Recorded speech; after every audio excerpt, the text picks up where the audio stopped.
Hi, my name is Asami Terajima. I'm a journalist with the Kyiv Independent covering military issues and sometimes the frontline situation.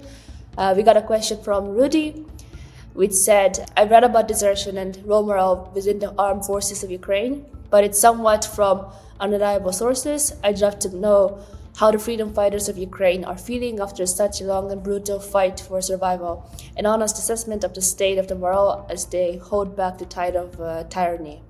So obviously this is dependent on which unit and whether the soldiers have good commanders, good and competent commanders who actually take care of them.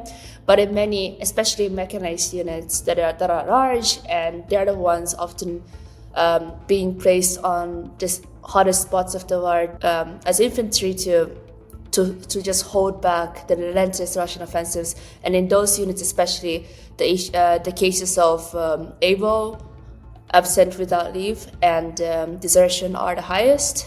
And this isn't a critical issue in the Ukrainian army now, especially at a time when there is such low manpower. I spoke to, for example, one officer from ground forces yesterday, and he was saying that some units are fighting at 30% capacity. So when many units are fighting with such low manpower and they have no end in sight, and they're just watching, many guys are just watching their friends, their comrades get killed or get severely wounded every single day. Of course, it affects on the morale, especially nearly 4 years into the war, when because of this manpower shortage, we can't conduct rotation. Many units are fighting from one hot spot of the war to another without any breaks.